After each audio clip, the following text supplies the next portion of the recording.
All right, what's going on, guys? Trev back again, here to bring you another video. This one's going to be doing another Game of Thrones video leading up to the third episode for Game of Thrones Season 8. And this one will be doing a Q&A. We're going to start with giving our thoughts on some different predictions on how we will see the battle play out. And could it be that the Night King is actually not at Winterfell at all and has instead gone to King's Landing?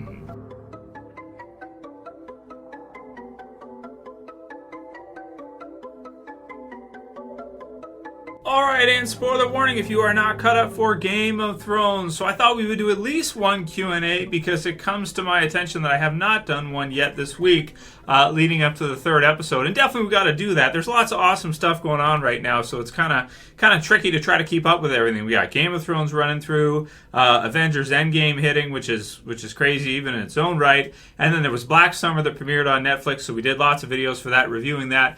But, you know, Gotham ending too, all kinds of craziness going on, and wanted to still make some Walking Dead videos for you guys. And I've got, one Walking Dead video in the works right now, so it should be done within the next couple of days. I just got to do editing for it, so that'll be fun. So heads up for that. But yeah, man, Game of Thrones, man. Gotta be enjoying and loving Game of Thrones right now. Even with all the other awesome stuff that's been going on, releases and whatnot. I mean, Game of Thrones for the final season, it's one of my most anticipated seasons of a series ever. This looks like it's going to be incredible. So we did our video predictions on Monday, in which I basically had said that the way things were shaping up, their plan was to basically lure in the Night King to fight, and so that they could kind of beat him, with the assumption that if they're able to defeat him, everybody under him will kind of disintegrate. So if they're able to take him down, the others will all fall afterwards, and the White Walkers will be no more, because they're all sort of, in terms of like necromancy, I suppose, are under his chain, right? He's the eye at the top of the pyramid. He's the top of the. He's not the Illuminati. He's the undead. He's the White Walker Illuminati. He's the eye at the top of the pyramid. So if you take him down, then everybody underneath him will fall, right? So. Now, some people brought this one up, which I didn't think, because we have seen visions of that with him over King's Landing. So there was a few comments here. Anthony Lee left one that was really good, who said the Night King might hit King's Landing first with his dragon, with Viserion. So that means that, okay, and this would actually fit. And I didn't think it, because in the episode 2, they're kind of setting it up to make us think that the Night King will attack with the White Walkers and attack Winterfell. But is it possible that instead, of course, he's got the dragon, so he can travel really fast, right? He doesn't have to be there with his army. And we also don't see him with his army at the end of episode 2. So we don't see him there at Winterfell. We see some of the other White Walkers, but you think if he was there, they probably would have showed him. You also don't see the Viserion, the undead dragon, the White Walker dragon, either. I really like this idea. And also, the other thing, because I've been wondering about this for a while, I've been wondering how they were going to kind of rectify this, and that is, if the Night King is at Winterfell now with all of the undead, with all the White Walkers, if they attack Winterfell and Jon and the others defeat them, then the final battle will actually be with Cersei, and she will be like the final villain in Game of Thrones, because she didn't bring her army there. She didn't show up to be with the others. Only Jaime went kind of by himself. So this brings to question, if the Night King sends in his army to attack Winterfell, and then he goes with, obviously rides the dragon to King's Landing, they will not be prepared at all for him to be there, because they won't expect to see him there at all. And of course, he'll have the undead dragon, which I'm not sure if a White Walker dragon is stronger than a real dragon. You could maybe argue that it probably is if you don't have Dragon's Glass, because then you can't really kill the damn thing. Like, you can shoot it with whatever you want, and it's undead, so it's not going to work. And typically blue, in terms of flame, right? Blue is hotter than red, right? White hot is the hottest, but you have different shades that you go into. So you go into like yellowish to red, and then past that, I think is you go into kind of the blue shades, and then eventually into pure white, right? So for the hottest, so it brings to question: is Viserion stronger than the other two as an undead, a dragon? Maybe he is. Maybe he is. So that would be really cool. And the other part of this too that I saw in the comment was if he goes to King's Landing and he starts wiping out everybody, will they start to turn as he's killing them? So he's going through and he's burning them up, and he's making the whole freaking place crash down on top of everybody. Will everyone who dies be brought up by him? So then you could have a situation where, to finish off the series for the finale, you have the White Walkers that are at Winterfell go in, and maybe Jon and the others are able to defeat them somehow, even though the Night King is not there and is not going to be there. Cersei will no doubt fall to the Night King if he attacks and starts raising everybody and doing everything he's going to do. And then you have all the people of King's Landing that will basically become part of his second army. And then you could have the final kind of big battle between the Night King and his second army and Jon and the others, which would make sense because then Cersei would not be the final bad guy of the series. She would not be the final villain of Game of Thrones, and also her inability to work with the others would be her downfall, right? That would be kind of cool, that her inability to lend aid to the living causes her to leave herself vulnerable because she doesn't know how to fight, what she's about to encounter. His speed and everything to kind of get there without being able to telegraph. And he's going to be able to fly there and show up on their doorstep with his undead super dragon, with blue flame. You could just collapse the whole damn place, right? Just go around on top of everybody and then start raising everybody as undead. And then he might be able to get an even bigger army from that battle at King's Landing, like an undead mountain. Well, he's kind of already undead anyway, right? A mountain. But, you raise up everybody. Then you bring them all down for the final battle against the others. Maybe we could see our KLightningBolt that we've always wanted with a White Walker Mountain versus the Hound and undead, Cersei maybe coming down too, and Jaime can maybe see her and everything. That would be kind of crazy, right, too? And, obviously there's going to be a lot of deaths probably on both sides. Because this is it. This is the end, right? You might as well go for broke. It's not like the series is going to continue on after that. So you might as well kill off just about whoever you want to. All of Cersei's forces, everybody, even Euron and sinking his fleet and everything.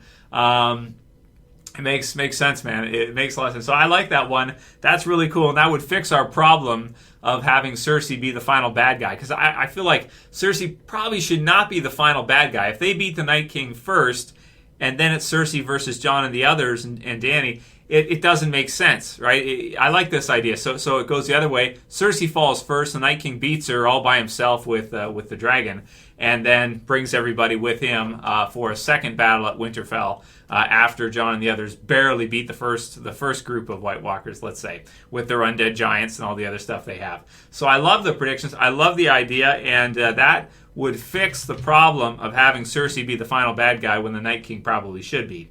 So leave your comments below about that one. Let me know what you guys think about that prediction. I really like it. Velshin says, fact, it took them 55 days to finish working on this episode. So 55 days, right? So pretty much almost 2 months to just do this one episode.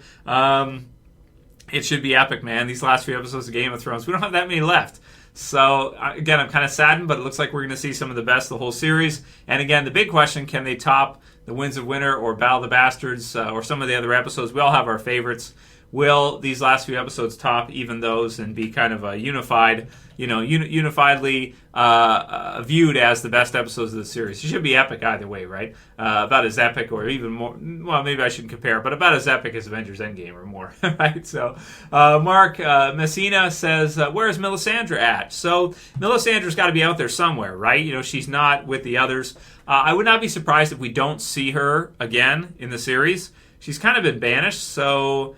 it's just kind of a Dwight situation, except, maybe we could see her in a spinoff. I mean, who knows, right?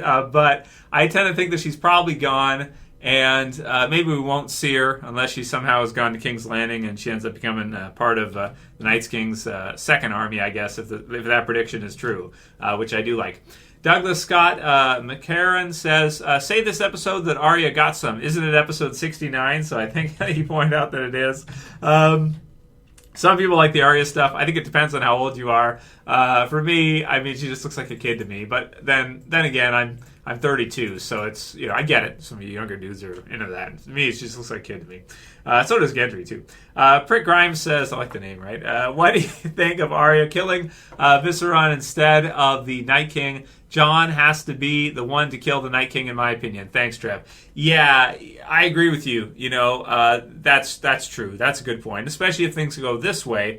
maybe Arya kills the dragon, right, with that. And or at least is able to get him with the dragon glass. So then he kind of saying that you kill the undead. It's kind of like they're already dead, so you're kind of releasing them. So she releases the dragon, right?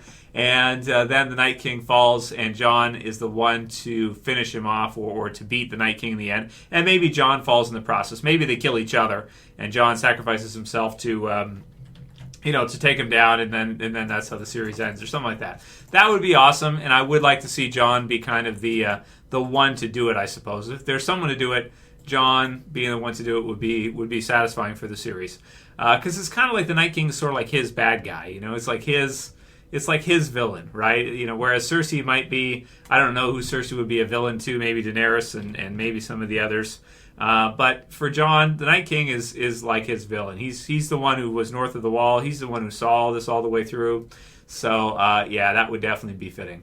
Barbara Virzi says, can't imagine how Dany is going to feel as she may have to use one or both of her children to kill the other or release the other. Yeah, she's going to have to do that. That's going to be tricky. And again, that's kind of going to be cool. They can use some of those moments, like getting to see, again, if the Night King goes to King's Landing and takes everybody and they become part of his army, it could be cool to see some of the undead versions face off against the surviving people from their lives. So brothers, Jaime, Cersei, some of the others, right? And for Daenerys, it was good that Bran told her, because otherwise she might be so kind of shocked that she might not be able to fight back when she finds out that that's happened to Viserion. So,